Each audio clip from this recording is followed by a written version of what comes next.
Erec, you're a professor of rhetoric in the United States. There's a lot of quarrel going on about DEI and wokeness. Can you tell me what is happening in the United States nowadays? Yes, DEI initiatives, that stands for diversity, equity, and inclusion. Those words in the original sense are wonderful. Nobody would, refuse to be a part of something like that. However, what's really going on is an ideology that is inherently illiberal called critical social justice. This is what undergirds DEI. So when we hear diversity, equity, and inclusion, what's really going on is diversity of phenotype and not thought. Inclusion means you cannot offend anybody so that they feel included. And equity means equality of outcome and not equality of opportunity. What's more, these things are implemented in relatively cruel ways, especially if you are considered a privileged person. A privileged person is typically white, male, heterosexual, cishet, actually. And what this has done is cause a rift, not just in academia, but in the business world as well, in churches, in K through 12 education, and people don't like it. That said, people don't realize what's really going on because, again, diversity, equity, and inclusion are good words. Mm-hmm. So that's the confusion. What about the Trump administration? The Trump administration nowadays attacks the DEI movement, attacks the wokeness movement, has a lot of stress with the universities, especially with Harvard. What do you think about the Trump's attempt to fight DEI? I think it's good that he's fighting it, but the way he's fighting it is problematic. I always say, well, many people say in the States that he's using a sledgehammer when a scalpel is needed.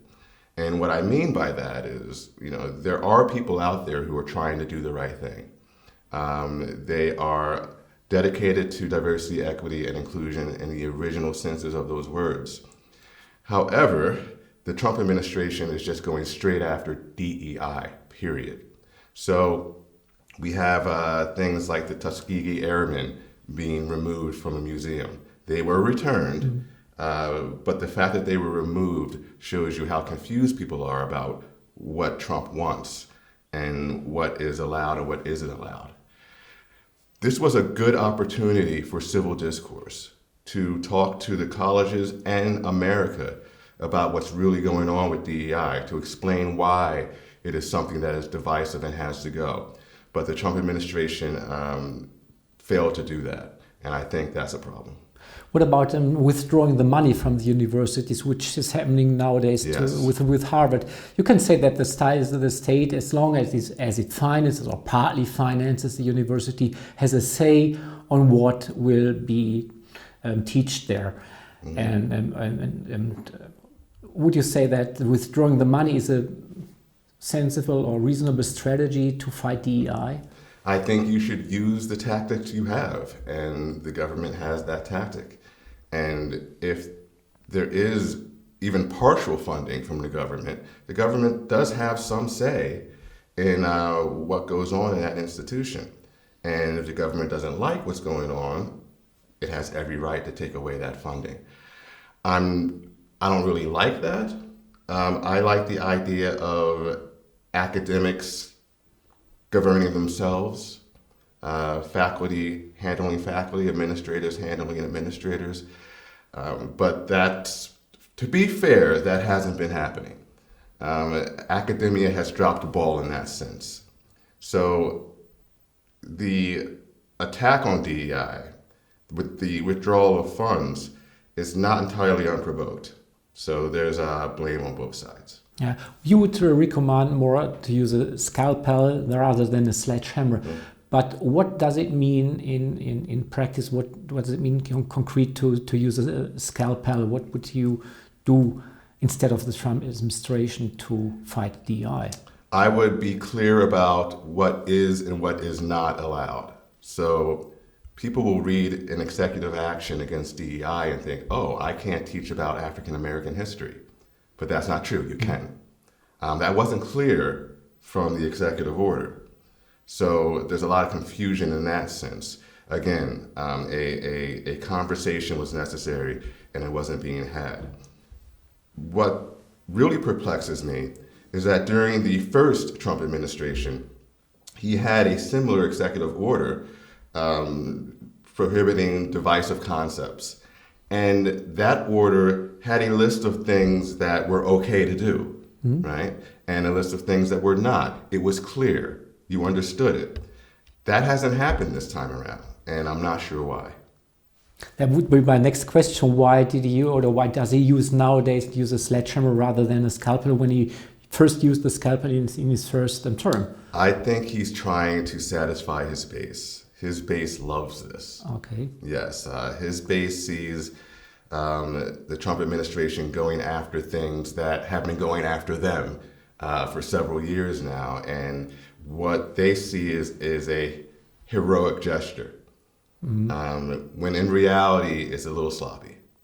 What is the perception of the United States population on what Trump is doing when you regard the coastal regions and the flyover states? Trump won the election pretty handily, a bit of a landslide. There are a lot of red states, meaning conservative, and blue states, meaning liberal in the American sense of that term. Most of the coasts tend to be liberal. And in those areas, you will see a lot of anti-Trump rhetoric. However, most of the country seems to be okay with this administration. Now, are they okay with the behaviors so far of this administration? Yes and no.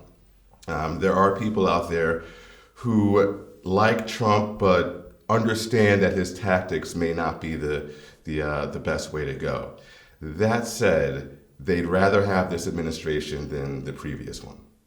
Rather than the Biden administration, yes. you mean? Yes. Yeah.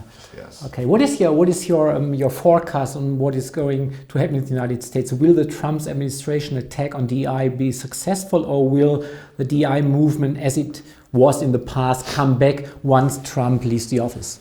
I think what needs to happen has nothing to do with the government. It has everything to do with academia and faculty and administrators.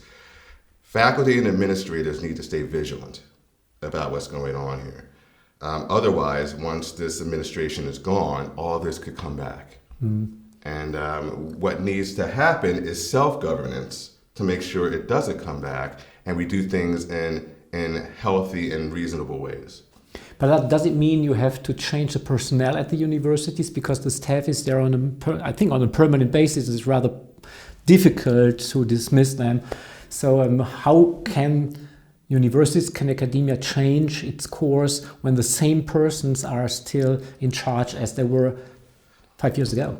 A national conversation about diversity, equity, and inclusion, about critical theories, about the ideologies that are embraced by many academics. I think this needs to be a conversation that happens within academia and outside of academia. I think it needs to be a natural conversation, true civil discourse, to figure out what's going on and why. The last question, what is the role of the liberal or libertarian people in the United States in this cultural war? How could they be successful in disseminating their ideas and help to change all the surrounding and the discussion? Well, I'm doing my best to speak wherever I can about these things, but it is difficult. As a libertarian, one is fighting a war on two fronts, so to speak. There is the quote-unquote woke left, and then there is the burgeoning woke right, and the Trump administration, which again is using a sledgehammer when it should be using a scalpel. Being in the middle of that isn't easy, and it's hard to get heard when you're in the middle of that. The best we can do is take every opportunity to speak, every opportunity to write about these things, and do our best to let America know that, well, there is a middle ground, it's sensible, and we have reasons for being here. Informing the public. Yes. Okay. Thank you very much for this talk. Thank you. Thank you.